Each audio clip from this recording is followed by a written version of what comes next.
Yes, guys, what's happening? Welcome back to SFeatleyTV. We're back for another live stream, but I've got some important news for you guys, right? As you mentioned in my last stream, you might have just saw at the end, we just hit monetization. It's come through. There it is. Look at it. Look at that. In the bottom left corner of bottom right corner at the bottom of the chat, you have the option to monetize. There it is, little symbol there. There you go. Right, so you can donate to the charity via your super chats there or your super stickers, wherever you want to do it. Do it that way, whatever way you want to do it. Yeah, and obviously the best way, is directly to the Just Giving page. But if you want to do it via donation, you're more than welcome to. And I'll big up, and there's a couple of things I will call out and play every time there is one. So big up, everyone. Smash the likes, share, subscribe, and new. We have our first super chat already. Oh, I'm guessing who it is. It's Miss Mel. It's Miss Mel. You are the first one to donate a super chat on SFeatleyTV. Big up. Big up to yourself. Right. Congratulations, Stephen, and keep up the great work. Onwards and upwards from here, bro. Much love. All right. Big up. It can't be done without support like yours, Mel. Honestly. Congratulations. And I will definitely play something that's well, if it was over £10, it would be one clip, but if the higher one will be that. Either way, I'm going to play one of the two clips. I'm going to mix it around. That's what I'm talking about. Yes. That's what I'm talking about. Yes, boy. Even Hamilton agrees himself. So let's go. But obviously, speaking about Hamilton, we're going to talk about his idol, his greatest hero of them all, the man himself, Ayrton Senna, 3 times a world champion, all won with the mighty McLaren of the 80s, won by Ron Dennis, who had legendary drivers like Alain Prost as well by the wheel, and the massive rivalry between Senna and Prost. Fierce rivalry that really played its cool. That is cool. Sir Lewis Hamilton, the GOAT, yes. The legend. And yeah, we are talking about a legend of Ayrton Senna, probably considered one of the greatest, and to certainly some drivers, the greatest driver, even by Hamilton, despite what he's achieved. Ayrton Senna is Brazilian, 3-time championship winner. Yes. Hello, Stephen. Congrats. Your streams are great. Keep it up. Appreciate it. Much love. Thank you. Yeah, let's get into it. So, I'm going to bring that screen down, actually. Hang on a minute.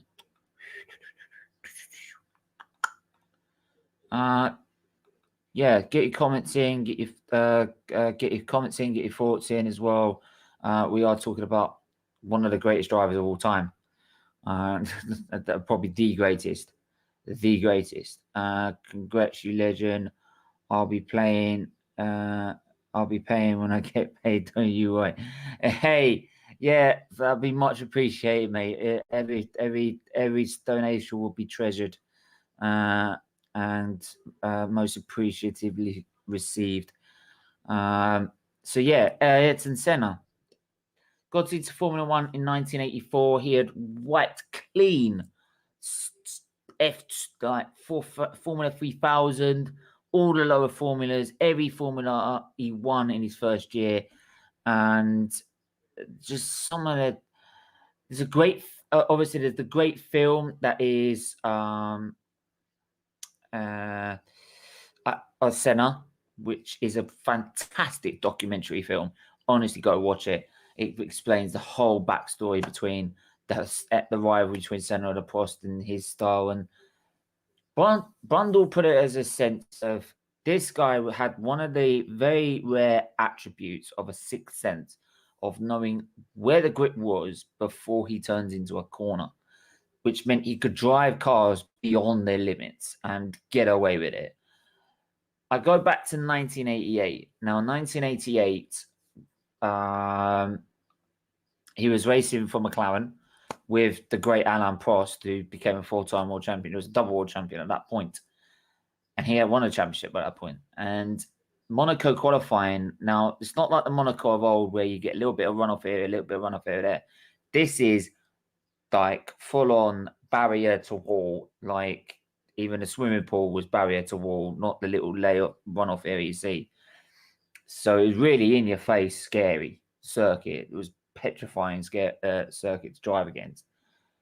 And some drivers will find 2 or 3 tenths here and there. Some people, great drivers like Hamilton, will find half a second or 3/4 of a second. Senna took this in one lap to another level. He out-qualified his teammate in the same machinery, right? And this is a double world champion in the same machinery. He out-qualified him by 1.5 seconds. 1.5 seconds. So despite only having a career that only lasted 10 years, having that ability to put fresh tyres on and go banzai around the track and get that lap in, that to the point that people were scared to ruin the lap, they'd jump out the way to make sure he complete it. It meant that he gained 65 pole positions. And I'm just going to go through some of his records. 65 pole positions in 162 starts, 161 starts, 41 wins, 80 podiums, 65 pole positions, and 19 fastest laps. But yeah, that pole position record was just smashed everything before it. I think Jim Clark was the next highest at 48, I believe.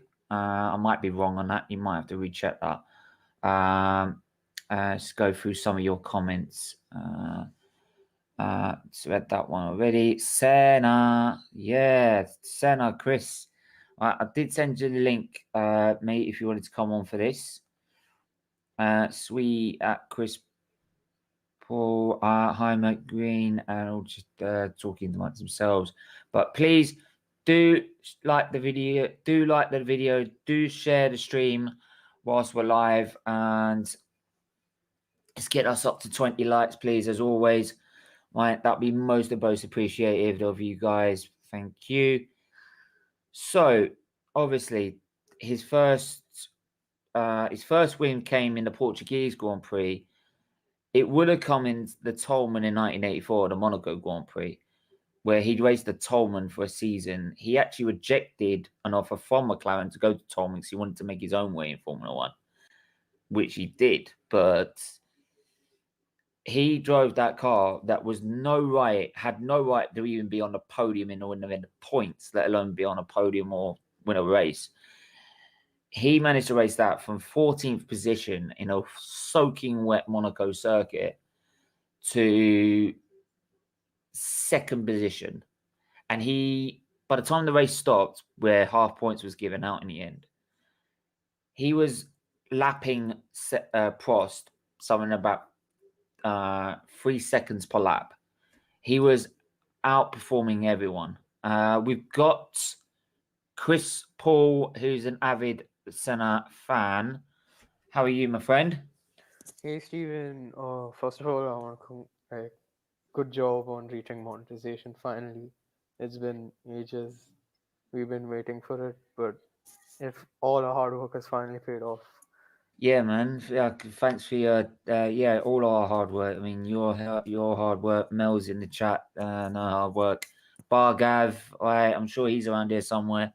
He's somewhere floating around on Twitter, and I try to send him the message as well. And Chalkman, you obviously with all the graphics and everything. So, and of course, everyone that's subscribed as well. You can't get there without 1,000 subscribers, and everyone that sends all the chats and the views and and the likes, everything. So everyone, it's a major effort from everyone. So, but yeah, Senna.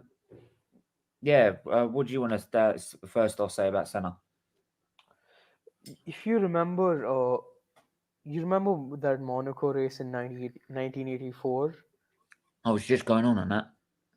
when he Yeah. started 13. It was Senna a moment of brilliance, but it's amazing. I just watch highlights of it. How it's just how he started 13th on a Monaco track where overtaking is there, but it's not like you can't go from 13th Yeah, to second in a Tolman. in a tournament. Yes, Yeah. that's he beat. I He think he was beat. he was lapping Prost. He was catching him up by about 3 seconds per lap. Yeah, and then he beat KK Rosberg in that Williams. I think he beat Amu in the Ferrari as well. He overtook who would become the 3-time world champion at that time, Niki Lauda, into second place, and the fact he was catching and Prost was waving at his Nigel hands, saying Mansell as well. Prost knew this guy was coming up behind, so he was like this, like that. Stop the race! Stop the race! Stop the race! And then I'll win now. and then this guy went to Lotus, and he's not supposed to win 2 races and have 8 pole position in a Lotus. It was very like unreliable. It wasn't a great car. Yeah, it was a car. It wasn't the same Lotus of old, was it? It was their last champion was Mario Andretti in '78, and it wasn't really the same car since, really, is it? So, especially after I think Colin Chapman passed away by that point as well. But I mean, yeah, that's the thing. He actually rejected McLaren, Ron Dennis, who said he was going to pay for his career to get him into a McLaren, but he said, "No, I want to go my own way," which is okay for people like him who's got the money and all that. Obviously, with Hamilton, and he couldn't and do that. also with Senna, if you remember in '88 in Portugal when I think Prost. Do you remember when Prost attempted to pass Senna? And he He crowded into the pit wall. Yeah, it Yeah, was he was a brutal. how did he defend Alain Prost like that? No. This is the thing. He'll defend anyone like that. He didn't care who's in the car. He's one of them. Once the visor comes down, he don't give a fuck about anyone else. He wants to win. That's it. And Uh, people saying that he's only won 3 world championships. You don't know the number of you don't know championships you have. Don't say that the ability of the you're driver. That yeah, sometimes he would because have stopped. He would have stopped Schumacher winning in '94. yeah, this was one of the most competitive eras in Formula One. It's not like it's now. Like you had greats like Prost. I think Manson was there. There was who Great was that? teams like Williams, Yeah, Williams when they were on top of the game. KK Rosberg was there. I think. McLaren.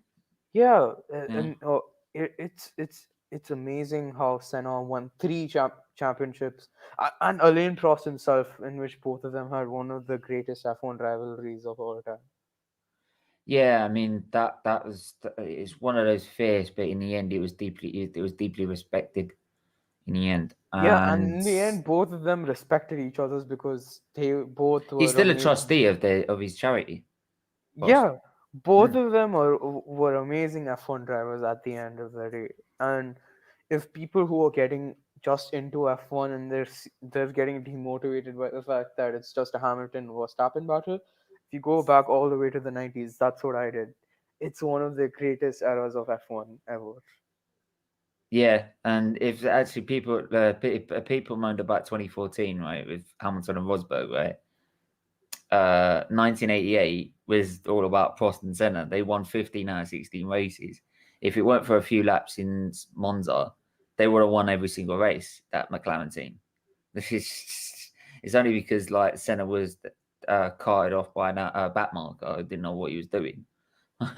So, but yeah, I mean, it was absolutely bonkers how he could take car beyond his limits. And some of the footage, like Adelaide in 84, 85, and this car is like dancing. It's literally having its own ballet dance at the rear of the car.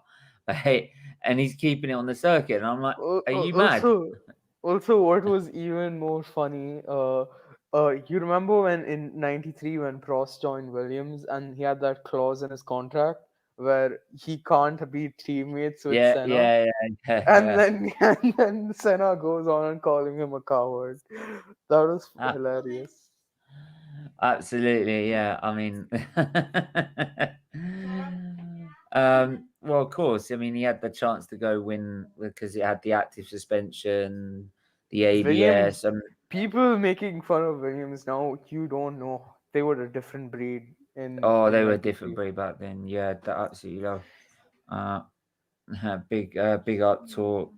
Smells like It is monetization. monetization. Love the terminology, Stephen. Great stuff. Brilliant. Nah, man. Do you know what I've only just realised as well? I've done a comedy error. Here. I'm putting Conky out on a freaking F1 stream. That's how much I hate the guy.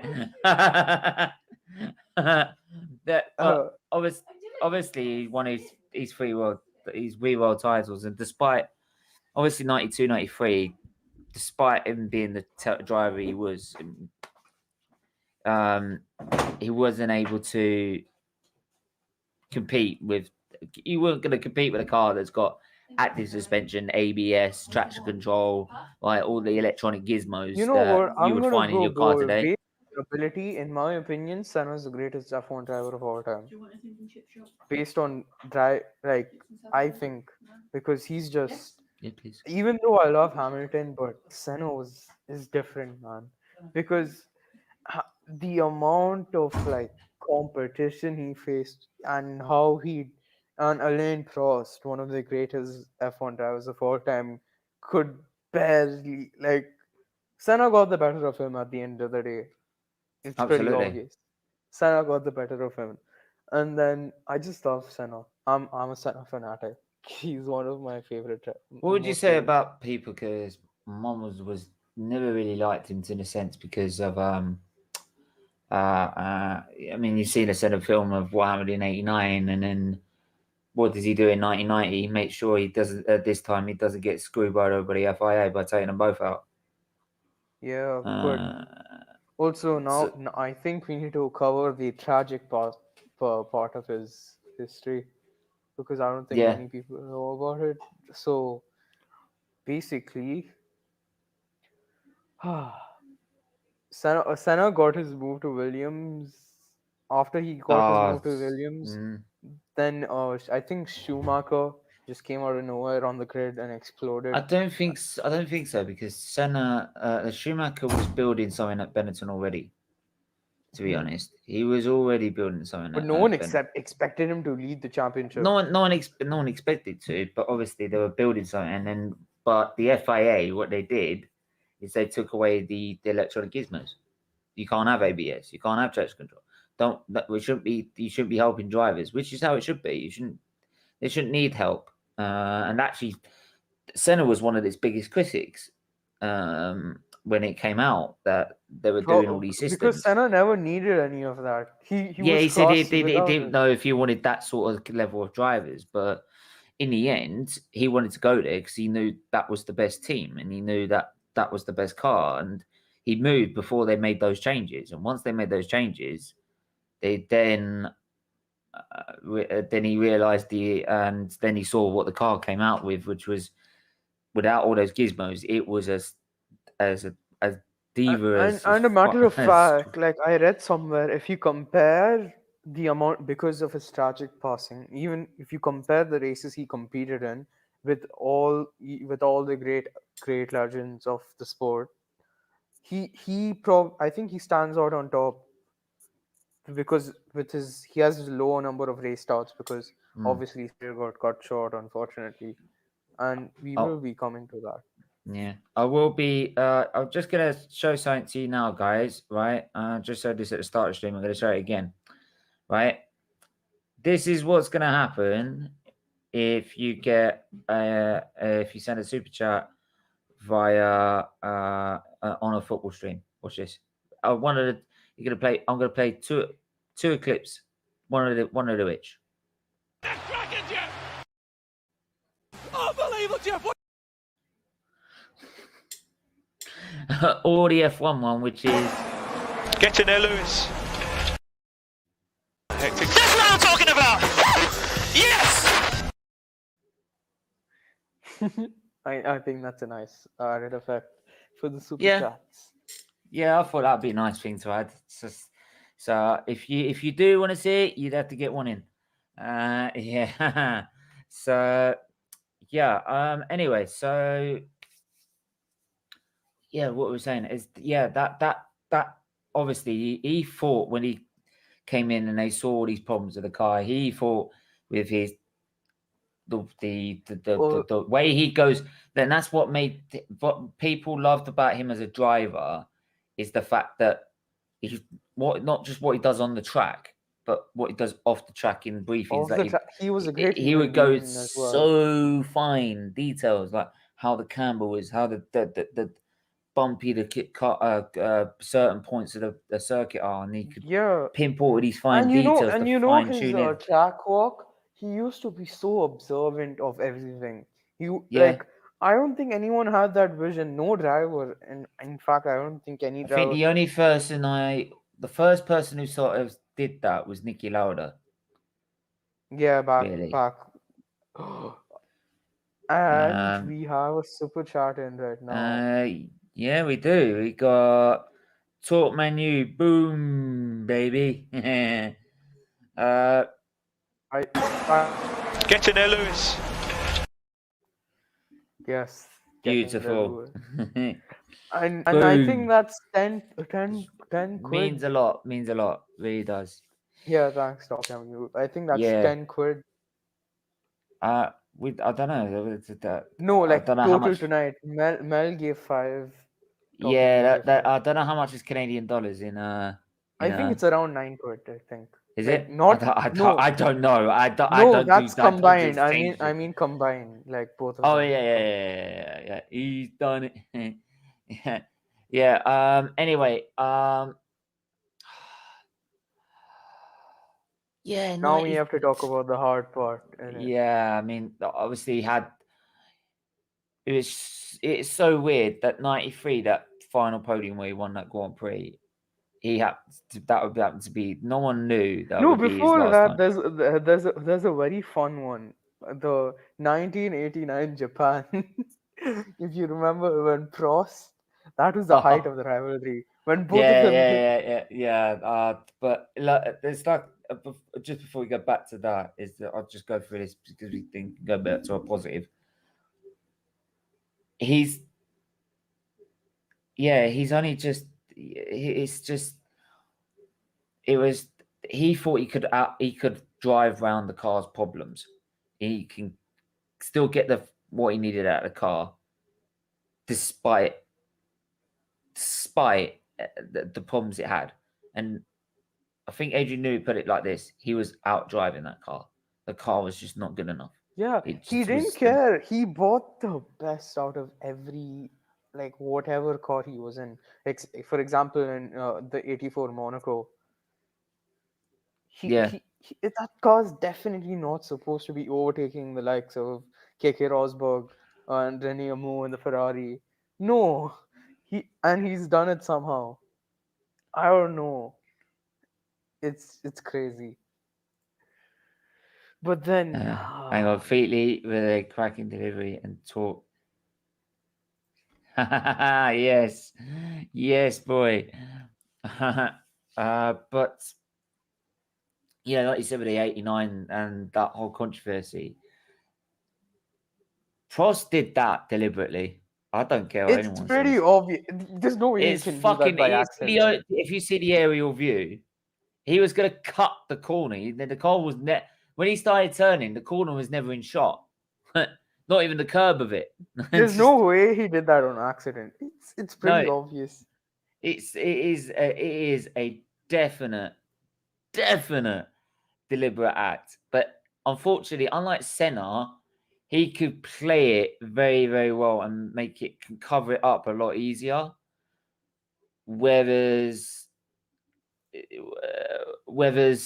unlike Senna, he made it very bloody clear. Like he was already pissed off at the fact that the pole position, which is always now on the clean side of the grid or wherever the clean side of the grid is, it wasn't on the clean side of the grid. It'd been moved weirdly to the other side, right, where Prost ended up second.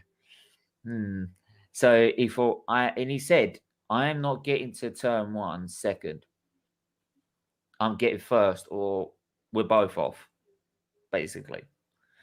And that's what he did. He made sure he made sure he wasn't fucked about by the FIA again, because he was definitely cheated because of politics and knowing how good Prost is at playing the politics side of the game, especially when he's got someone like Balestre, who's a Frenchman as well. Yeah, So Prost. The thing about Prost, he's a very cunning kind of guy. yeah, so he knew he could use Balestre in the politics French side of things. He could get away with it. Let's do it and make it all about like Senna. I How could they say like oh yeah, it's Senna's fault because he went down the escape road? Well, hang on, what about the fucking accident?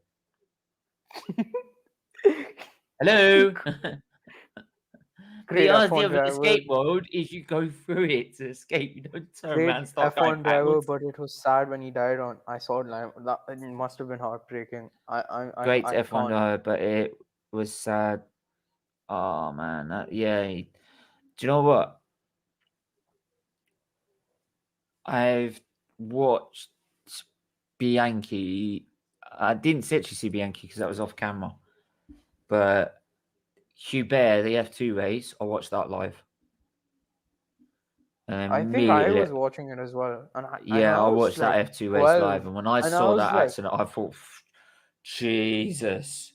I was 12 and I was like, I got scared. Because I did. I saw the state of the car and I was like, oh my God, I hope he's all right.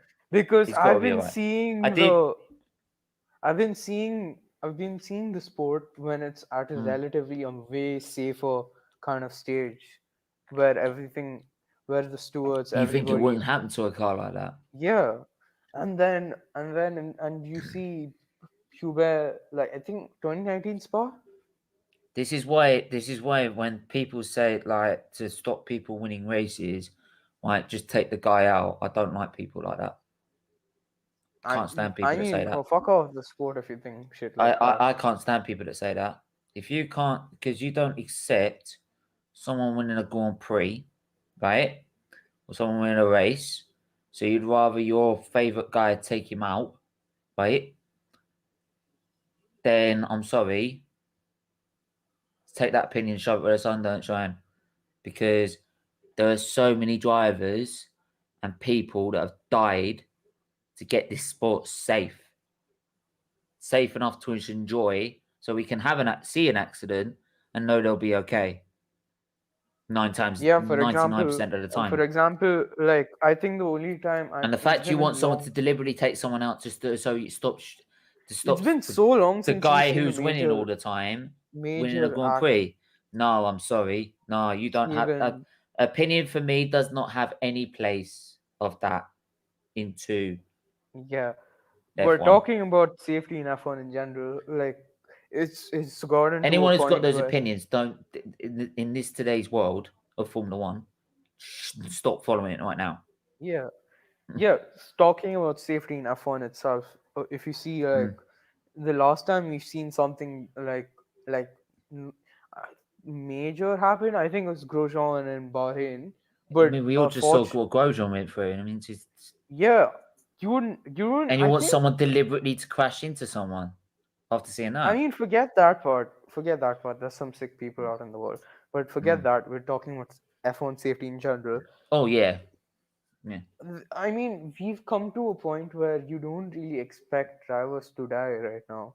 But if everyone checks the history of Formula One back in It the always 50s when happens. Fangio was there, it was very common. It was a very dangerous It was sport. nearly every weekend. Yeah, it required some very brave people to drive cars so it could get better. So so let's set the And scene. very So brave people, actually, because they had a different sort of attitude to the sport. So it took very brave people to then go, no, this ain't right. This is wrong. yeah, and then I mean, we Nicky let's set Lauda the even scene. It stopped in a championship decider to say it's too dangerous. and I think he got injured, and he was that brave that he just went into after I Mm. think after 2 months, I think after some races he went back racing. Like that's some brave. I've not seen anyone brave like that Yeah. coming after a big injury. And then we have to talk about Senna's death, even as much as it pains me. So let's set the scene. It's 1994. What I hate when people say they. What I hate when people say they have the best car, don't understand driving cars over 100 mile an hour. It's hard. When I drive 70 on a motorway, it's not easy to keep control of the car. It's a very good point, actually. Yeah, It's not. yeah. You Speaking about the death, so it's in the 1994 Imola Grand Prix. So what happened is that I think it's pre-qualifying or qualifying. I'm not sure. Yeah, I Ronald, think it. What happened? Hang on. What happened was you had practice Friday practice where Rubens Barrichello took off the curb. But because where it goes completely flat now. Well, back in 2006, it used to go up, and then there was that chicane, which you can see where the chicane was. But even before that, they had a chicane, then another chicane, right? And but that's before they added all the new pit lane area. Um, that we have now. But back, yeah, he took off on that curb and flew into the wall and was basically caught from the crowd. He was caught from going into the crowd by catch fencing. he was uh, lucky not to not to get injured, yeah, he severely only injured. came out with a broken nose in the end. Yeah, and then And and then I think in pre-qualifying or qualifying, I'm not sure. qualifying, it was Ratzenberger. It was Ratzenberger qualifying where where the chicane is now before uh, Tosa hairpin, and And he just he, went flying into a concrete wall. And yeah, and if you see the film Senna, you could actually see Sid Watkins actually performing CPR right there, and then. yeah, and then you go to the race where I think it was around this, like, Yeah, and I and think the first lap, the start incident had a major factor in it because what it does, and for people that doesn't know, is when you bring out a safety car, all the tire temperatures drop. When the tire temperatures drop, the pressures drop. So you don't have the same level of ride height that you would expect that you would how it normally set up with. So how he made it for the first time, I don't know. But the second time, what's happened is because he still hasn't got full temperature in his tyres, the pressures are too low, the ride height's too low, he's escaping across the floor. And when you escape across the floor, you lose all downforce. And when you is lose all basic. downforce when you go around Tamburello, all you do is go straight on. And then he had no grip as well because the tires weren't hot enough, like Yeah, no that's temperature. the best. Yeah, so they had no down. He had no pressures to, and basically that's how they It's say it's basically your ice skating. because people say there was so many sparks coming off the floor of his car as he took off to the wall, which and tells then me he was escaping across the floor. and then what was sadder because when Ronald Ratzenberger died, he had the Austrian flag in his Yeah, car as well to honor him after the end of the race. That hits harder. Like it's already a sad situation, but like that just shows how what type of guy Senna was. but what it did, I think, what it did though is pave the way. It paved the way for what we Safety have in now. Formula One. They managed to take it not just to scientific level in Formula One, but scientific level in road industry. You see all the crash tests they have now and certain safety tests they have to do now. That's come because they decided to do the crash testing in Formula One. All of it's been. Have you ever seen a car through history? It's all developed gradually. What you see in a Formula One, you then go.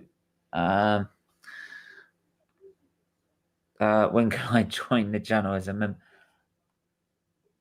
He will When start that soon. Channel We'll start membership. We'll start that soon. I mean, God's sake, Exclusive content. It's been 4 or 5 hours. It's been 4 or 5 hours, mate. Come on, give me a break. Yeah, we'll work something out because there's got to be certain perks and stuff that I can definitely commit to and stuff. But we'll work that out. But yeah, so I don't know. No. Yeah. There's another thing I would like to add. Uh, Sir Frank Williams, founder of the Williams Formula One team, I think if you see the documentary on him, that's a point where I think he started being distraught, and that's when it went downhill because if you remember in Frank Williams's own life, he already lost one driver. I think 70s when he had his own. Piers Courage. Yeah, In him. his first ever team, that was because Yeah. obviously that was brought up by Wolf, didn't it? And that was a preventable one. It was not. It was a preventable. I think it was something related to the car, and then this just hit him. That's when Williams lost its groove after the new regulations changed, near the end of the 1990s. That's when it really went downhill, if in my opinion, in the Williams scene. They were decent in not really. not really, but it had a 96, psychological 97. I know after the 90s, that's what I meant. The Oh, after psychological the after the psychological 90s. impact that he couldn't really bear all of it, in my opinion. He's never been the same. I would say if that was the case, it would have happened probably a little bit a bit earlier than that. But I think It did definitely effective, but I don't know to what extent. well, you had and I think it's more the fact that they couldn't find an answer to Schumacher and Ferrari. I think a lot of people couldn't find an answer to them. And nobody could find an answer to them. Even I think who came close. I didn't watch much at the time. Kimi Raikkonen came close in 2003 and won Pablo Montoya. And then he won it in 2005. Oh, Alonso came in 2005. Yeah, I think he won 2006 with Renault. Yeah, 2005, 2006 in Renault. Then it was Kimi Raikkonen again in Ferrari. And Ferrari's last world champion is Kimi Raikkonen in 2007. I love Kimi Raikkonen. Which shows how far they've fallen. I love Ferrari though. I'm really a Ferrari fan because they have the history in the sport, and I love them. Yeah, I mean, they have been known to have their devious ways. I used to love Ferrari, because I used to be a Schumacher fan big time. But when I saw Hamilton first take the wheel of a car, that was it. I was a Hamilton fan. That was it. Bang, done. I don't like take a liking to a particular driver. So what's obviously for you it's Hamilton. For me, my all-time favorite driver is obviously Senna, and then I would say Schumacher, then Hamilton, and then my favorite team I love is Ferrari. That's it. Because I love history in general. That's the thing, because obviously, if I look McLaren back in the Schumacher era, they're my worst enemies, right? If I look back at it in the James Hunt era, right, they're the team I want to win. If I look back at it in the in the 80s, team I want to win. If I look it back in when Hamilton won his trial at McLaren, team I wanted to win. And then Oh, in you other remember instances, Hesketh the time around? yeah.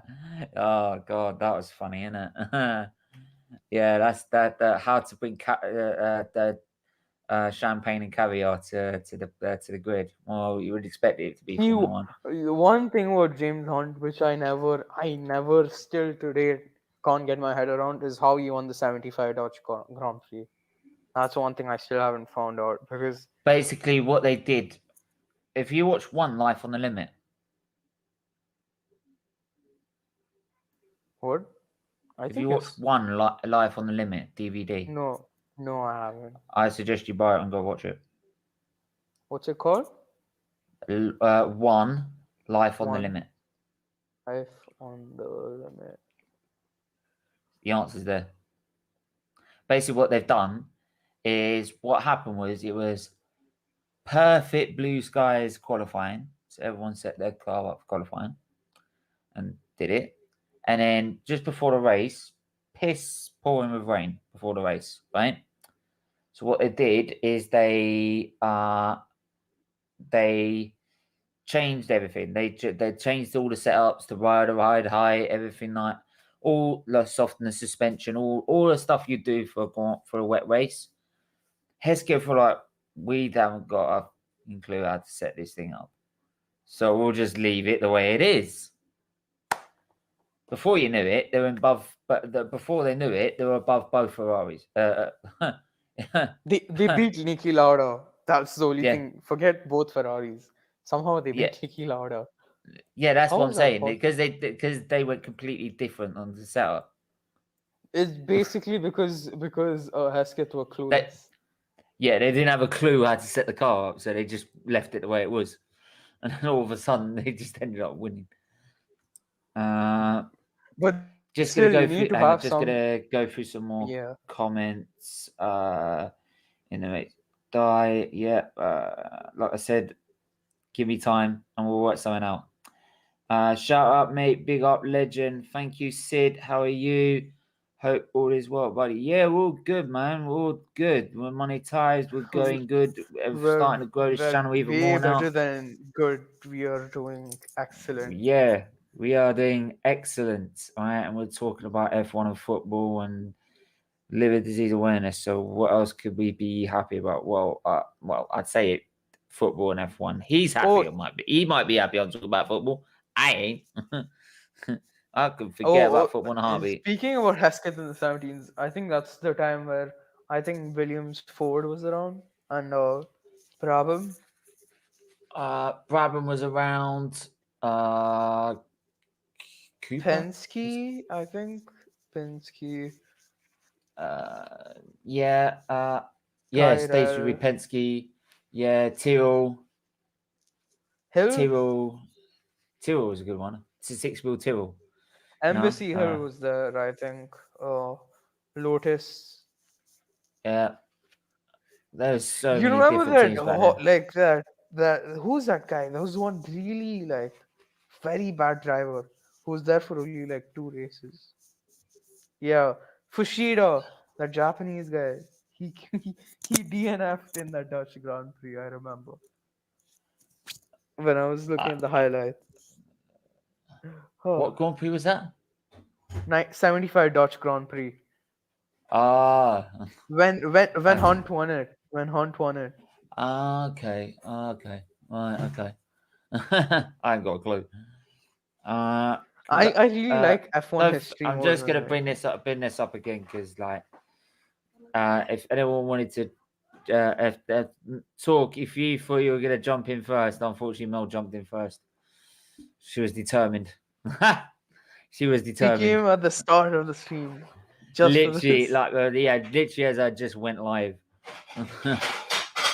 But yeah, big up Talk Menu, and I think that's there to end it. This is the life of Senna. One of the greatest. This is the life of Senna, wasn't it? And it's an unbelievable career. 3 times world champion. Brilliant man. Complicated man, but brilliant, man, and it's something that is definitely an F1 legend. I will put in the chat. I will put up in a post what driver you should think I do next. Right. Otherwise, I'll just make it up myself. Have you done Nicky Lauda? I want to do him next. Yeah, I did think Lauda. Who's left? Oh, there's loads. Oh, we could do Jim Clark. I don't know. I want to do Fittipaldi. Fittipaldi, yeah, could do Fittipaldi as well. Yeah. Yeah, we can work that. We can work that one out. I know, Birch. One, so it's yeah, cool. Yeah, we're gonna wrap it up there. Thanks, guys, for everyone that's tuned in as well. Big up to everyone in the chat, and big up to Talkmanu and Mel for donating, being the first two to donate via super chat on the channel. Yeah, Liver Senna, 3-time world champion and an absolute F1 legend in its own right. Maybe the greatest ever. Who can tell? In the end, we'll be back later on this evening for the watch along. The watch along to the Chelsea Arsenal game. And watching me losing my shit. you know what's funny? I just have a. I've got to go because my mum now moaning me for dinner, so I gotta go. Sorry, I'd love to go. We'll be back for the watch along, guys. We'll be back for the watch along. Rage. Yes, if you want to watch me rage, just come and tune in and watch me rage. Until then, take care. Bye bye.